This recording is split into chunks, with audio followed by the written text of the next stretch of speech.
ఓరుగల్లులోని ప్రముఖ శైవ క్షేత్రాల్లో ప్రసిద్ధిగాంచిన ఆలయాల్లో మహాశివరాత్రి శోభ వెల్లివిరుస్తోంది. 1000 స్తంభాల గుడిలో బ్రహ్మోత్సవాలు పురస్కరించుకుని ఘనంగా ఏర్పాట్లు చేశారు. ఈ నెల 18 వరకు భక్తులు భారీగా తరలి రానున్నారు. రేపు జాగారం కోసం వస్తున్న భక్తులకు అన్ని ఏర్పాట్లు చేశామన్నారు ఆలయ అధికారులు. జాగారం చేసే భక్తుల కోసం ప్రత్యేక సాంస్కృతిక కార్యక్రమాలు నిర్వహిస్తున్నట్లు చెప్పారు. ఓరుగల్లులోని ప్రముఖ శైవ క్షేత్రాల్లో ప్రసిద్ధిగాంచిన ఆలయాల్లో మహాశివరాత్రి శోభ వెల్లివిరుస్తోంది. 1000 స్తంభాల గుడిలో బ్రహ్మోత్సవాలు పురస్కరించుకుని ఘనంగా ఏర్పాట్లు చేశారు. ఈ నెల 18 వరకు భక్తులు భారీగా తరలి రానున్నారు. ఇక రేపు జాగారం కోసం వస్తున్న భక్తులకు అన్ని ఏర్పాట్లు చేశామన్నారు ఆలయ అధికారులు. జాగారం చేసే భక్తుల కోసం ప్రత్యేక సాంస్కృతిక కార్యక్రమాలు నిర్వహిస్తున్నట్లు చెప్పారు. రేపు మహాశివరాత్రి ఏర్పాట్లపై మరింత సమాచారాన్ని 1000 స్తంభాల గుడి నుంచి కృష్ణమోహన్ అందిస్తారు. కృష్ణమోహన్, ఓరుగల్లు మహాశివరాత్రి వేడుకలకు ఏర్పాట్లు ఎట్లా ఉన్నాయి? ఓరుగల్లు అంటేనే శివాలయాలకు ప్రసిద్ధి. కాకతీయుల కాలం నుంచే అనేక ప్రముఖ ఆలయాలు ఇక్కడ నిర్మాణం జరిగాయి. 100 ఏళ్ల చరిత్ర ఉన్నటువంటి ఆలయాలు. అందులో అలాంటిదే సుప్రసిద్ధ 1000 స్తంభాల దేవాలయం. ఇది కాకతీయుల కాలం నాటి ఆలయం. ఈ ఆలయానికి సంబంధించి కూడా శివరాత్రి వచ్చిందంటే 24 గంటల పాటు భక్తులు వస్తూనే ఉంటారు. వచ్చే భక్తులకు ఎలాంటి ఇబ్బందులు కలగకుండా భారీగా ఏర్పాటు చేశారు. అదేవిధంగా సిద్ధేశ్వర ఆలయం, అదేవిధంగా హన్మకొండలో ఉన్నటువంటి సిద్ధేశ్వర ఆలయం కావచ్చు, ఇట్లా ప్రముఖ ఆలయాలు, యునెస్కో గుర్తింపు పొందినటువంటి రామప్ప దేవాలయం, ఇలా చెప్పుకుంటూ పోతే అనేక ఆలయాలన్నీ కూడా వరంగల్లో ప్రసిద్ధిగాంచినాయి అని చెప్పచ్చు. ఈ ఆలయాల్లో శివరాత్రి వస్తే బ్రహ్మోత్సవాలు నిర్వహించడం, లక్షలాది మంది భక్తులు తరలివచ్చి స్వామివారిని దర్శనం చేసుకుంటారు. అయితే మిగతా ఆలయాలకు శివాలయాలకు ఒక ప్రత్యేకత ఉంటుంది. శివాలయంలో శివుడిని నేరుగా భక్తులే గర్భగుడికి వెళ్ళి అభిషేకించుకునే అవకాశం ఉంటుంది. అందుకే శివయ్యను తమ ఇంటి దైవంగా భావిస్తారు. వచ్చే భక్తులు ఎలాంటి ఇబ్బందులు కలగకుండా కూడా అధికార యంత్రాంగం భారీ ఏర్పాటు చేసింది. ప్రస్తుతం వీవీఐపీలకు సంబంధించి కావచ్చు, క్యూ లైన్లు కావచ్చు, అదేవిధంగా వచ్చే భక్తులకు ఎలాంటి ఇబ్బందులు కలగకుండా కూడా ఏర్పాట్లు చేశారు. అయితే శివరాత్రికి సంబంధించి కూడా జాగారం చేయడం అనేది భక్తులకు సంబంధించినటువంటి ప్రధానమైనటువంటి మొక్కుగా భావిస్తాం. ఆ జాగారం చేసే సమయంలో కూడా సాంస్కృతిక కార్యక్రమాలన్నీ ఆలయాల్లో నిర్వహించడం, 12 గంటలకు లింగోద్భవ కార్యక్రమాన్ని నిర్వహించడం, అదే సమయంలో లక్షలాది మంది భక్తులు ఆయా ఆలయాలకు వెళ్ళి స్వామివారిని దర్శించుకొని మొక్కులు చెల్లించుకుంటారు. అందుకే వచ్చే భక్తులకు ఉదయం నుంచి ఆ తాకిడి ఉంటుంది. అర్ధరాత్రి వరకు కూడా వచ్చే భక్తులు ఎలాంటి ఇబ్బందులు కలగకుండా కూడా ఏర్పాటు చేస్తారు. ప్రస్తుతం అయితే పోలీస్ పరంగా అయితే చూడొచ్చు. ఎందుకంటే వచ్చే భక్తులకు ఇబ్బంది కలగకుండా ఎట్లాంటి ఏర్పాట్లు చేస్తున్నారో తెలుసుకుందాం. అంటే శివాలయం అంటేనే రేపు ప్రాతకాలం నుంచి కూడా పెద్ద ఎత్తున భక్తులు తరలి వస్తారు. జాగారం ఉండే భక్తులు వస్తారు. వాళ్ళందరి కోసం ఎలాంటి ఏర్పాట్లు చేశారు?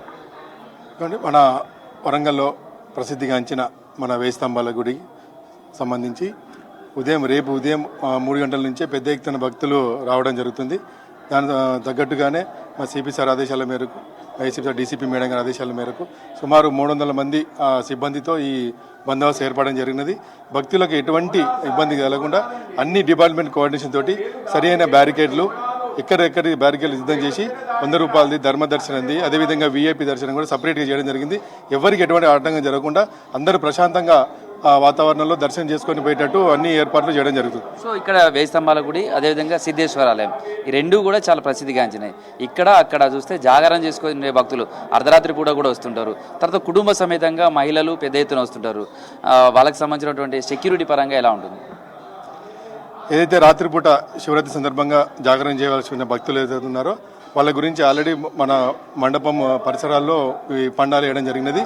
భక్తులు వాళ్ళు హ్యాపీగా వాళ్ళు రెస్ట్ తీసుకొని అక్కడ అన్ని సాంస్కృతిక కార్యక్రమాలు చూడడానికి ఏర్పాటు చేయడం జరిగింది. మా సిబ్బంది కూడా అక్కడ ఉండి వాళ్ళకి ఎటువంటి ఇబ్బంది జరగకుండా అందరూ సిబ్బంది ఉంటాం. సో రేపు ఉదయం నుంచి వెళ్తే ఎల్లుండి ఉదయం వరకు కూడా భక్తుల సంఖ్య ఇట్లనే కంటిన్యూ అవుతుంటుంది. వచ్చే భక్తులకు కావచ్చు, సేమ్ టైంలో వీవీఐపీలు వచ్చినప్పుడు కొంత ఇబ్బంది ఉంటుంటుంది. అట్లాంటివి కాకుండా కూడా ఎలాంటి ప్రత్యామ్నాయం చేశారు? తర్వాత భక్తులకు కావచ్చు, ఇక్కడ పనిచేసే సిబ్బందికి మీ వైపు నుంచి ఎలాంటి సూచనలు చేస్తారు?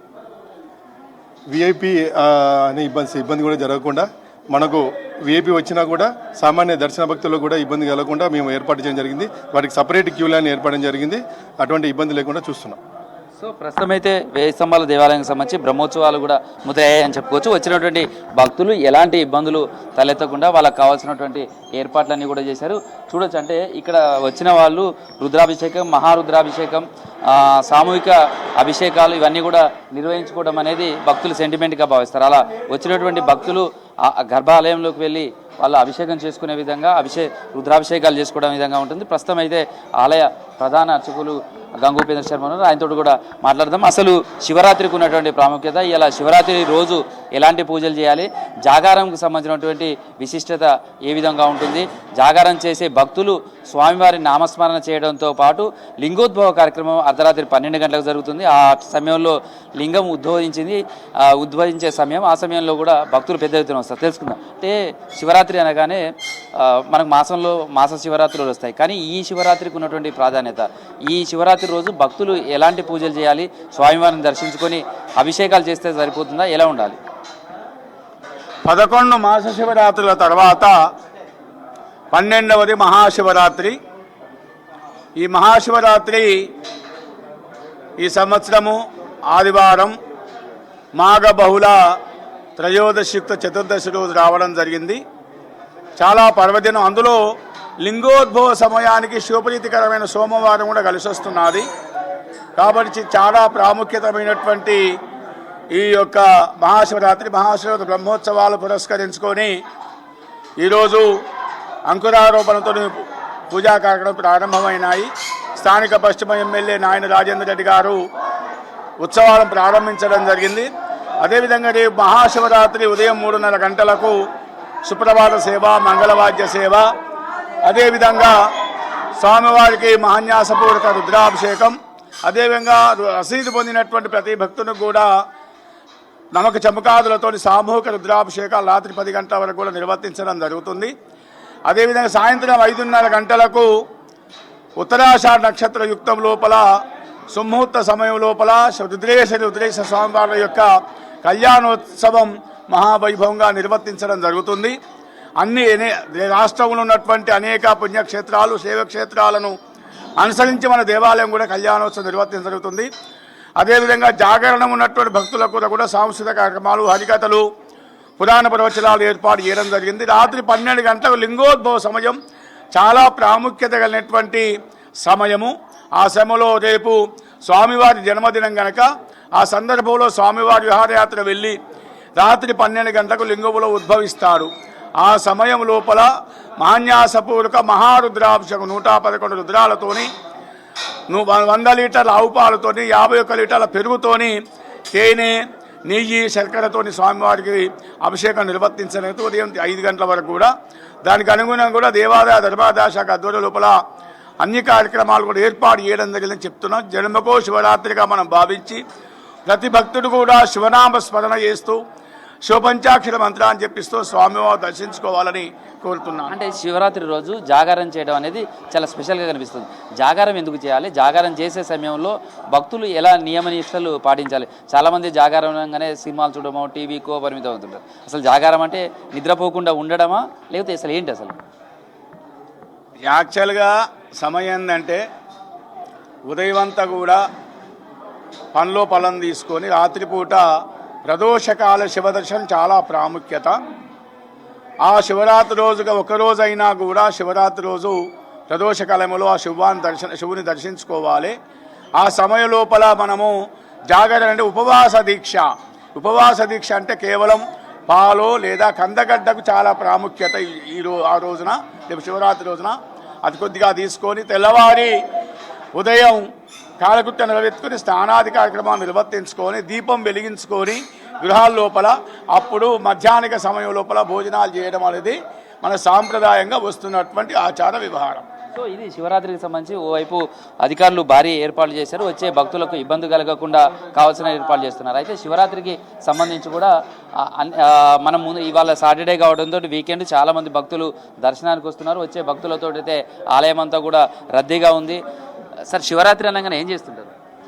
ఉపవాసం ఉంటారు. శివుడు పరమ వైష్ణవుడు. ఆయన ఆ భగవంతుడి యొక్క అనుగ్రహం కావాలంటే వైష్ణవాన్ని యథాశంభు అని చెప్పి ఆ శివుడి యొక్క ఆరాధన చేసినట్లయితే మనకి భగవంతుడి యొక్క అనుగ్రహం లభిస్తుంది. సో శివరాత్రి జాగారం ఉండేది ఇదంతా ఉంటుంది. జాగారం ఉపవాసం ఉంటారు, అంత శివనామంతో రోజు గడపాలన్నమాట. పవిత్రంగా ఉండి చేసినట్లయితే శివుడి యొక్క అనుగ్రహం కలుగుతుంది. సో పిల్లలతో ముందుగానే శివరాత్రి పండుగ వచ్చినట్టు ఉంది. టెంపుల్లో చూస్తే ఎట్లా ఉండే శివరాత్రి అని ఏమేం చేస్తుంటారు? ఏమేం చేస్తారమ్మా శివరాత్రి? ఫాస్టింగ్ ఉండడం, టెంపుల్స్కి వెళ్ళడం. కొంతమంది ఇంట్లోనే ఉండాలి అంటే ఇంట్లో కూడా ఉంటారు కదా సార్, దేవుని రూమ్లో కూడా అక్కడే ఉండి ఇంట్లోనే విప్పాలి ఉపవాసం అని అట్లా కూడా సెంటిమెంట్స్తో ఉంటారు. ఇంకా అంతే. ఎట్లా అనిపిస్తుంది శివరాత్రి రోజు? శివరాత్రి చాలా ప్రశాంతంగా అనిపిస్తుంది. జాగారం ఉంటుంది. ఉంటుంది. ఎట్లా ముందే వచ్చారు టెంపుల్కి? మేము స్కూల్ నుంచి టూర్కి వచ్చామండి, 1 డే టూర్ వచ్చాము అంతే. సో పిల్లలకు శివరాత్రి గురించి చెప్తుంటారా? ఇప్పుడు ఈ శివాలయంకి వచ్చారు చెప్తున్నాం, బస్లో చెప్తున్నాం. బస్లో శివరాత్రి ఈరోజు, రేపే శివరాత్రి, ఈరోజు ఏర్పాట్లు అవుతూ ఉంటాయి. కొంచెం డెకరేషన్ బాగుంటుంది, మంచి దండం పెట్టుకొని 10th స్టూడెంట్స్ని కూడా తీసుకొని వచ్చాం. సో ప్రస్తుతం అయితే శివరాత్రికి ముందే భక్తులంతా కూడా శనివారం కావడం, వీకెండ్ కావడంతో భారీగా భక్తులు తరలి వస్తున్నారు. రేపు ఉదయం శివరాత్రికి సంబంధించినటువంటి ప్రాతకాల పూజలు ఉదయం తెల్లవారుజామున 3 గంటలకే సుప్రభాతంతో పూజా కార్యక్రమాలన్నీ కూడా వస్తాయి. నిత్య అభిషేక ప్రియుడు శివుడు, అందుకనే నిత్య అభిషేకాలు జరుగుతాయి. రేపంతా కూడా శివుడిని అభిషేకించడం, అదేవిధంగా సాయంత్రం అయితే వేయి స్తంభాల దేవాలయం కావచ్చు, కొన్ని టెంపుల్స్లలో శివ కళ్యాణాన్ని కన్నుల పండుగగా నిర్వహిస్తారు. సేమ్ టైంలో రాత్రి 12 గంటలకు లింగోద్భవ కార్యక్రమాన్ని చేస్తారు. ఆ సమయంలో భక్తులు పెద్ద ఎత్తున తరలివచ్చి స్వామివారిని దర్శనం చేసుకోవాలనేది కోరికలు ఉంటుంది. అందుకే శివాలయాలన్నీ కూడా భక్తులతోటి కిటకిటలాడుతుంటాయి. అది వచ్చే భక్తులకు ఇబ్బందులు కలగకుండా భారీగా ఏర్పాటు చేశారని చెప్పొచ్చు చంద్రిక. అయితే శివరాత్రికి సంబంధించి కూడా ప్రతి నెల మాస శివరాత్రి ఉంటుంది, కానీ మాఘవాసంలో వచ్చేటువంటి ఈ శివరాత్రికి సంబంధించినటువంటిదే మహాశివరాత్రిగా చేస్తారు. జన్మకో శివరాత్రి అంటాడు. అంటే శివరాత్రి రోజు ఖచ్చితంగా స్వామివారికి అభిషేకాలు చేయడం కావచ్చు, పూజలు చేయడం, తర్వాత ఉపవాస దీక్షలు చేయడం, అదేవిధంగా జాగరణ చేయడం, లింగోద్భవ సమయంలో స్వామివారిని పూజించడం, దర్శించుకోవడం. అదేవిధంగా రేపు అంటే నెక్స్ట్ డే మండే రోజు మళ్ళీ స్వామివారికి పూజలు చేసి దీపారాధన చేసి ఆ తర్వాత మాత్రమే ఉపవాస దీక్షను వీడుతారు. అందుకే జాగారానికి సంబంధించి కూడా చాలామంది 12 గంటల తర్వాత సరిపోయింది అనుకుంటారు, కానీ శివరాత్రి అనేది జన్మకో శివరాత్రి అనేది దానికోసమే చెప్తారు. ఖచ్చితంగా నెక్స్ట్ డే వరకు కూడా ఈ జాగరణ చేయాలి, ఉపవాస దీక్ష చేయాలి. ఆ నెక్స్ట్ డే మాత్రమే ఉపవాస దీక్షను దీపారాధన చేసి మళ్ళీ పూజలు చేసుకున్న తర్వాత విరమించాడు. అందుకనే ఈ ఒక్క శివరాత్రి అయినా కానీ ఖచ్చితంగా ఉండాలి అనేది మన పెద్దలు చెప్తారు. మొత్తంగా శివరాత్రి శోభ అయితే మాత్రం ఆలయాల్లో కనిపిస్తుంది. భారీగా ఏర్పాట్లు చేశారు. విద్యుత్ దీప కాంతులతో అయితే దేవాలయాలన్నీ కూడా భక్తి పారవశ్యంగా మారాయి. ఇటు వేయి స్తంభాల దేవాలయం, అదేవిధంగా సిద్ధేశ్వరాలయం, రామప్ప ములుగులో ఉన్నటువంటి యునెస్కో గుర్తింపు రామప్ప దేవాలయం కావచ్చు, ఇలా చెప్పుకుంటూ పోతే కాకతీయుల కాలం నాటి అనేక ఆలయాలు ఓరుగల్లుకు ప్రసిద్ధి. అందుకనే ఈ ఆలయాలన్నీ కూడా శివరాత్రి కోసం ఏర్పాట్లలో పూర్తి స్థాయిలో అధికారులు సన్నద్ధం చేశారు. ఉదయం నుంచి కూడా దేవాదాయ శాఖ ఉప కమిషనర్ సునీత, తర్వాత ఇతర అధికారులంతా కూడా ఆలయాన్ని పర్యవేక్షించడం, ఇక్కడ ఏర్పాట్లన్నీ కూడా పరిశీలించారు. వచ్చే భక్తులకు ఎలాంటి ఇబ్బందులు కలగకుండా కూడా భారీగా ఏర్పాటు చేశారని చెప్పచ్చు చంద్రిక.